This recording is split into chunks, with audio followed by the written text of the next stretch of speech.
Hey, what's up, YouTube? Yeah, that's right. You see it. Go on. You try and touch it. You can touch it if you want. It's okay. Yep, it's the completed Hercules. Thanks to my good friend who runs the Agabus eBay store, I was able to get Mad Blender last night. Put my Hercules all together. Pretty impressive figure. Huge, really huge. You can see that the way I have everything set up over here, this angle is a little bit wider than I normally shoot my videos from, and you're going to see some of my stupid mug in the video sometimes because it's so huge. I just have to set up everything this wide in order to get him all in frame. But this guy is mother effing huge. How huge is he? Well, let's do some comparisons. Here he is next to 25th Anniversary Classic Starscream, THS-01 Optimus Prime, Perfect Effect Perceptor, RTS G2 Prime with Battle Tanker Armor, Classics Optimus Prime, Classics Hound in Alt Mode, MP10 Masterpiece Convoy, Masterpiece Grimlock in his robot mode, Fans Projects Not Kickback, the original Masterpiece Convoy, Masterpiece Starscream, the Harbinger of all Transformer sorrow, Unicron. Here he is with Primus, pretty much the exact same height. Here he is next to the Fans Project Bruticus. Still a very awesome toy. If you don't have it, shame on you. More wanted comparisons. Here he is with G1 Devastator with the Crazy Devi add-on parts. So already this Devastator is taller than normal. It's really kind of cool to see the two of them next to each other, seeing how much similar and dissimilar they are at the same time. This is the iGear Faith Leader. Here he is next to the Fans Project Aerial Appendage add-on. Here is what I believe is how the gun is supposed to be assembled. I could be way off on this. Unless I was doing something wrong, I really didn't see instructions for the gun, for how the pieces are all supposed to be assembled. So either I glanced over something, or they don't really give you any official answer as to how this gun is supposed to be assembled. I've seen different pictures of it assembled where using one of the clear pieces gives you a different setup. But this is what I came up with that's, to me, pretty close to the original G1 form of his gun. But on to the big man himself. This is a huge toy. It is very heavy. It feels like it's a good 3-4 pounds. It's bulking giant piece of plastic with very good very well constructed. There are some problems with QC. I've seen that I'm not the only person who has a weak knee on Mad Blender. Hopefully that's something that can be easily fixed. I'm going to take a look into it later on tonight and see what's going on with that. I also, for whatever this figure's name was completely escaping me, missing the rivet that holds the blade in was barely even in there and came out. That's something I can take care of myself. It's something that if this was, you know, a cheap deluxe, it would be easily excusable. It's kind of hard to excuse when each one of these figures costs $100, but I'm glad it's nothing worse than that. Anyways, Devastator, he's pretty posable. He's pretty easy to manage. You would suspect him to be harder to deal with as big as he is and as heavy as he is, but that really hasn't been a problem with him so far. Every pose that I've wanted to get him into, I haven't had to worry about an arm falling out or a leg falling out or something coming loose, because this thing is really solid when it's all put together. You don't have any worries about anything coming off. So don't worry about that. If that was one of the things that you were holding off on buying these because you weren't sure about how well they were going to hold together and you don't want it falling apart like, you know, old school G1 Devastator, don't worry about it anymore, because that's not a problem. You'll notice in all of his pictures he's got a little A stance going on, or some type of leg splay where one leg is out and the other leg is straight. That is because it can't be helped, because if you try to get both legs straight, it won't happen. They just don't fit. there's not enough clearance there for the two of them to be perfectly straight. So you end up having to finagle him a little bit, but it's not that big of a deal. He's got full articulation. Well, I shouldn't say full, but he's got, for something this size, it's got the most articulation I've seen. It's got ankles that pivot, knees that give full 90-degree bends, hips that have forward and lateral movement. So, I mean, and that's mirrored on both sides. This is my first time having it assembled. I first got, what figure did I got? X-Graver, and then I got Heavy Laborer, and then I never even took Heavy Laborer out the package. I just let them all sit, and then once Mad Blender came in, that's when I took everything else out and put it together for the first time. I wanted this to be a brand new experience for me, especially since I was going to do the review on it. But it's a pretty impressive figure. Off the top of my head, besides any QC issues with individual figures, I really don't have anything that I can say is wrong with the figure overall as a whole. Everything pretty much works. There's a few tolerant issues, maybe, but nothing that really affects anything in a bad way. The only thing I can say is be aware, if you haven't assembled any of these pieces before, they don't go together easily.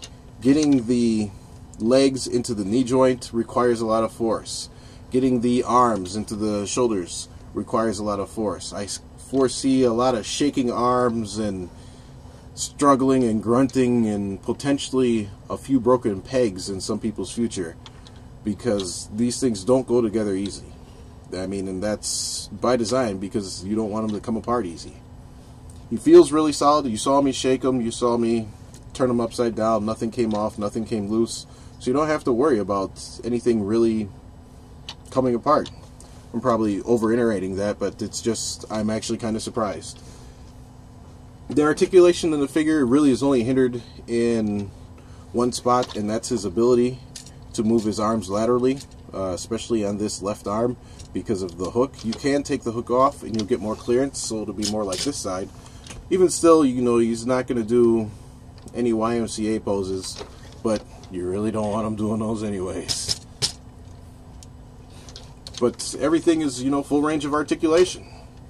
Everything jointed clicks in positions. One thing that's good is that with the larger limbs, you can actually move to in between the clicks and get it to hold the position without any problem. So if you want to pose that is something outside the range that you would get from the clicks, you can make that happen. It might take a little bit more work, but once you get it there, it's going to stay. It's not going to go anywhere. The hands, because these are just pegged on, you know, everything's just got, it's just really good articulation. It's pretty much the same articulation you expect to see in most deluxes in a figure that's, what, 18 inches tall? The hip movement is a little impeded by the dump truck bed, but it's pretty good. I mean, it's enough to get across what you want to get across if you're trying to, you know, create some type of action pose where he's in movement. Also, when you're dealing with these hips, you do have to get those out the way. But I mean, here's a big figure, you know, looking like he's going down to reach something, and he's got the full, you know, there's feeling of movement in this pose, and it's pretty good. I mean, it didn't go anywhere. And this figure's huge and heavy, and it's still right there. So if you're worried about, no, I don't know if this is going to hold up, I'm afraid it's going to fall apart, put those worries aside. I'm trying to think what else I can mention with him. I know I wanted to do this review a little bit different, with starting with all the vehicles in their robot forms and do a transformation sequence with some music and, you know, assemble Devastator. But because these do go together so hard, that really wouldn't have made for any good video. And besides, this thing goes together pretty much like the original G1 Devastator does, with the exception of, you know, pulling out some pegs that weren't there in the G1. Well, I guess that pretty much covers everything I can cover about it. Between all 6 figures, I haven't had any major paint flaws. What else? No stress marks or cracking, and I have the original X-Graver with the replacement shovel. I didn't put those on. I forgot already if I mentioned I did not replace Heavy Laborer's hips, so those are still in the box. All this is all original the way it came, and with the exception of this bad rivet on the bulldozer shovel, there hasn't been any problems. I figure if you're on the fence, there's no reason to be on the fence anymore. If you wanted something that was going to be not that big, then you want to wait for the Make Toys version. If you wanted something giant, huge, and bulking, as you saw next to my Bruticus, I mean, this thing is giant size. I have a feeling that the Make Toys version will probably be just a hair taller than Bruticus, which may be more in scale for what you're looking for, but I mean, I'm getting them both. I have this. I'll be getting the Make Toys when the green version comes out, and this will probably end up on my Masterpiece shelf. The Make Toys will end up on my Classic shelf. But yeah, I don't know what else I can say. Like P.L. mentioned in his review, if you look at it, you can take this foot and extend it out. There's the weak knee that I mentioned. You can take the foot and extend it out. Everything doesn't have to be where you would normally put it for that foot. And you can give it a little bit more depth, because people were complaining it's too stumpy. But for balance reasons, you really don't need to. When you lock it in place, it does a good job of balancing it. You can balance it on this leg or that leg, you know, putting most of the weight on one leg or the other, and it will hold its pose equally with both sides. I don't know what else I can cover since there's no transformation here. I can take off the hook so you can see what it looks like without the hook, maybe. Range of vertical motion you can get out of his arms, or lateral motion I think is the proper term. But yeah, Hercules is out. It's available. I know some of the other vendors have theirs showing up in stock sometime after Chinese New Year. I think BBTS maybe has it marked in stock. My friend on eBay, Agabus, one of the highest rated toy sellers on eBay, he has them in stock now. So if you want to pick one up now and not have to wait for anybody else to stock them, that's an option for you. I'll provide a link at the bottom. But yeah, here he is, Devastator. So yeah, there isn't much else that I can say about TFC Hercules. He's out, he's complete, he's big, beefy, mean, green, extermination machine. I mean, what else do you want? Go run tell your grandmammy that you need $100 so you can get Mixmaster and get one of your own.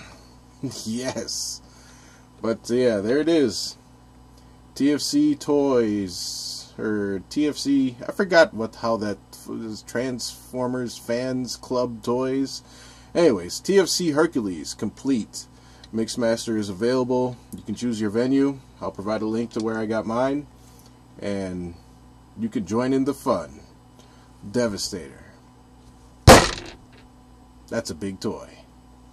Alright guys, see you next time. Bye. Prepare to meet your doom.